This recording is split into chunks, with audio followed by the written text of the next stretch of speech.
As a young Nigerian man, Oluwadamilare Akorede says his looks could get him in trouble with the law back in Nigeria.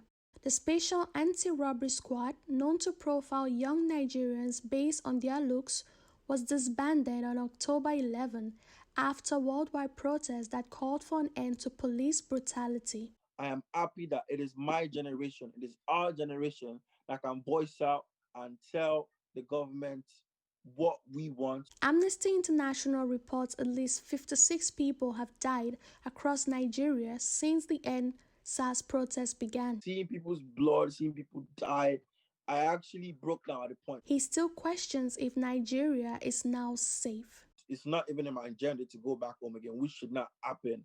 I should want to go back home. I have families, I have friends, I have people back home. Akorede was part of an End SARS protest held in Toronto back in October. Vice President of the Nigerian-Canadian Association, Greater Toronto Area, George Chukwu, recalls why these protests were important to the Nigerian community in Toronto. There was a lot of concerns over here, and that's part of the reason why you saw masses go out right away and started protesting. He says Nigerians in Toronto always think of the safety of their families back home. You don't want any news coming to you that one of your family members was involved in the shooting or maybe wounded.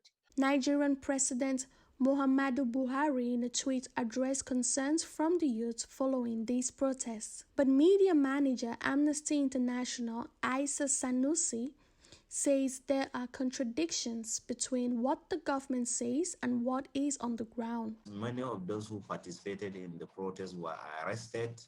Many were, had their passports confiscated, and some had their bank accounts frozen. So the intimidation actually increased rather than reducing. He says many protesters are currently unaccounted for after being arrested.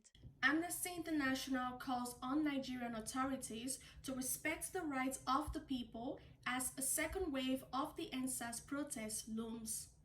I am Nalova, Ikome-Likambi, Humber News.